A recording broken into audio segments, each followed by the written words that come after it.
जय हिंद। जय हिंद स्टूडेंट्स। आज का हमारा topic MCQs for board exam.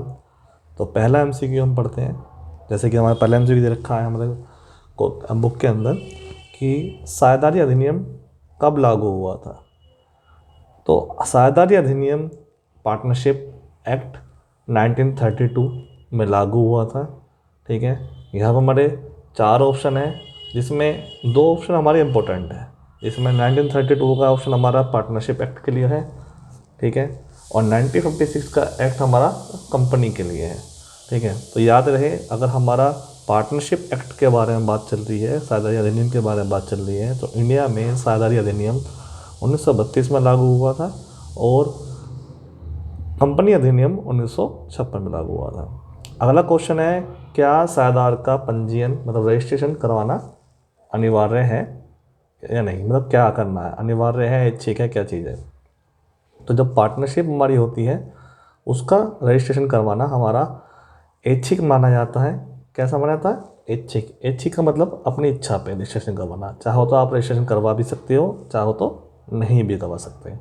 लेकिन अगर आप अपनी पार्टनरशिप को रिटर्न एग्रीमेंट के रूप में, जिसे हम डीड बोलते हैं, रिटर्न डीड के रूप में लेकर चलते हैं, तो वहाँ आपको अपनी पार्टनरशिप एक्ट को, पार्टनरशिप के एग्रीमेंट को रजिस्ट्रेशन करवाना पड़ेगा, क्योंकि फिर उस केस में वो सरकार के पास जाएगा। अगर आप अपना रिटर्न एग्रीमेंट लेकर नहीं चल रहे हैं और आप नहीं चाहते कोई एग्रीमेंट वगैरह, रजिस्ट्रेशन वगैरह, तो आपकी इच्छा के ऊपर डिपेंड करता है आप कराओ या ना कराओ। अगला क्वेश्चन है, एक साझेदारी संस्था के साझेदारों की अधिकतम संख्या। यहाँ अधिकतम पूछी है।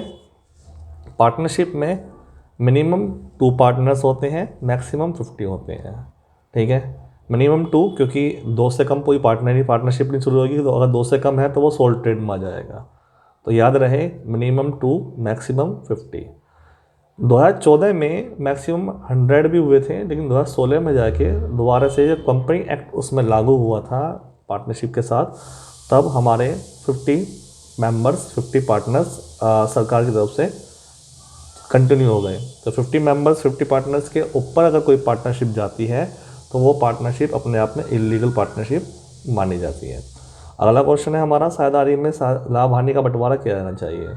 तो साझेदारी के अंदर हमारा जो लाभ हानि बांटा जाता है वो जा बांटा जाता है हमारे संलेख के अकॉर्डिंग। इस क्वेश्चन का 2 पार्ट है।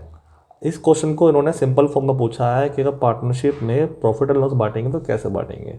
तो हमारा आंसर हमेशा यही होना चाहिए, पार्टनरशिप में प्रॉफिट एंड लॉस हमेशा पार्टनरशिप एग्रीमेंट के अकॉर्डिंग बंटना हो चाहिए।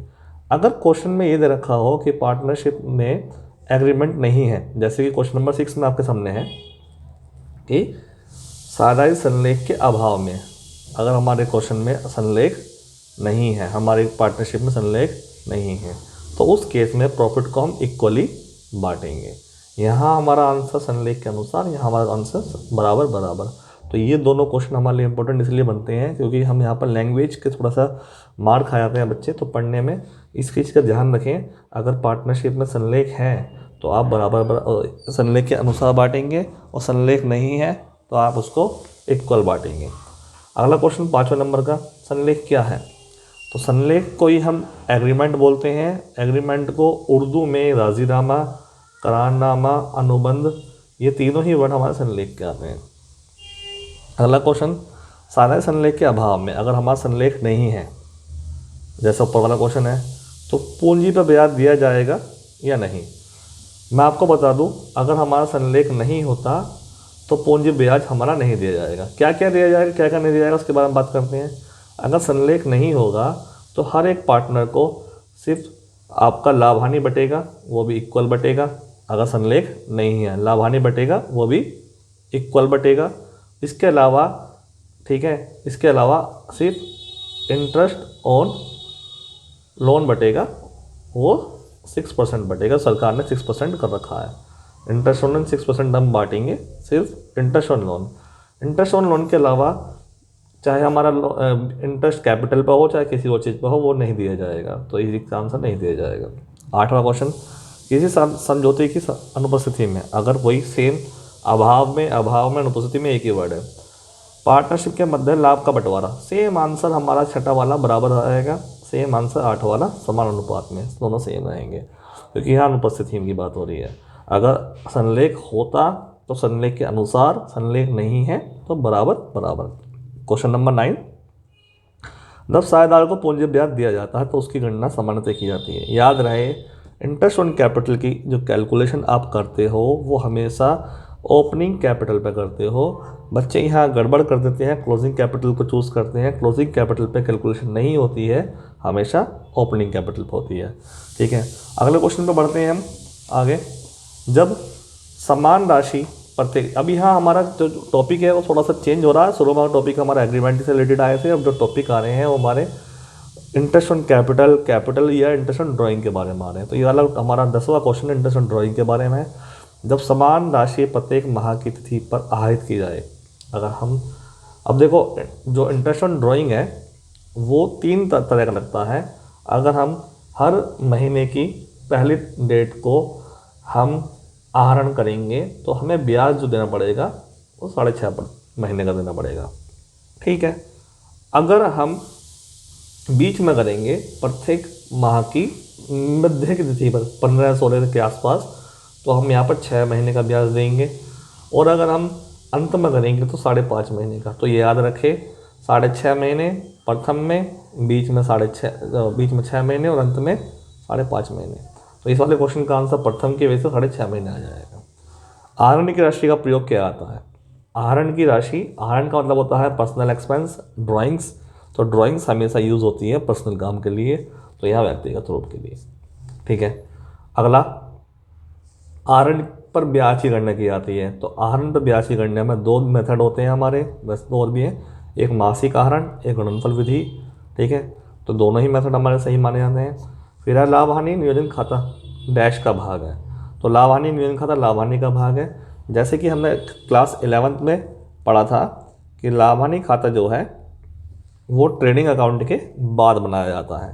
तो पहला ट्रेडिंग अकाउंट बनता है, फिर हमारा प्रॉफिट एंड लॉस बनता है, फिर वो दोनों अकाउंट बनते हैं नॉर्मल बिजनेस के अंदर से, सोल ट्रेड बोलते हैं। सोल ट्रेड के अलावा जब पार्टनरशिप करते हैं तो पार्टनरशिप में इन दोनों अकाउंट के बाद आपको एक और खाता बनाना पड़ता है, इसे बोलते हैं appropriation account, profit and loss appropriation account. तो ये हमारा इसके अंदर बनाया जाता है। किसके बाद बनेगा, किसका भाग है? लाभ हानि के बाद बनेगा, लाभ हानि का ही पार्ट है। पहले हम अपना प्रॉफिट निकाल लेंगे, नेट प्रॉफिट, उसके बाद हम इसको बनाना शुरू करेंगे। ठीक है, साझेदारी फर्म में पूंजी खाते रखने की विधियाँ। पूंजी खाते रखने की 2 विधियाँ होती हैं, एक होती है हमारी स्थिर विधि, एक होती है हमारी परिवर्तनशील विधि, फिक्स और फ्लक्चुएट। ठीक है, फिक्स मेथड के अंदर हम 2 अकाउंट बनाते हैं, कैपिटल अकाउंट, एक करंट अकाउंट, और फ्लक्चुएट में हम सिर्फ एक ही अकाउंट बनाते हैं, कैपिटल अकाउंट। करंट अकाउंट बनाने की आवश्यकता वहाँ नहीं पड़ती है। अगला इसी से रिलेटेड क्वेश्चन है, फ्लक्चुएट पूंजी विधि, मतलब परिवर्तनशील पूंजी विधि में पूंजी खाते का शेष होता है। हमने बताया परिवर्तनशील में हमारा पूंजी खाते का शेष ए और बी दोनों हो सकता है, डेबिट भी और क्रेडिट भी। स्थिर पूंजी खात विधि में, अगला क्वेश्चन, स्थिर पूंजी पद्धति में विधि में कौन कौन से खाते खोले जाते हैं? ये बताया था मैंने आपको कि स्थिर पूंजी में 2 खाते खोले जाते हैं, पूंजी खाता और चालू खाता, और परिवर्तनशील में खाली पूंजी खाता खोला जाता है। ठीक है, अगला क्वेश्चन, एक साझेदार के चालू खाते का डेबिट शेष दिखाया जाता है। तो साझेदार का चालू खाता बनाने के बाद अगर वो डेबिट शेष आ रहा है, उसका बैलेंस डेबिट आ रहा है, तो हम उसको असेट्स में दिखाएंगे। अगर वो क्रेडिट आ रहा है तो हम उसके आंसर को लायबिलिटी में दिखाएंगे। ठीक है, अब आगे आप इनको एक बार रिवाइज करना, अगर कोई डाउट हो प्लीज़ कमेंट कर सकते हो। Thank you.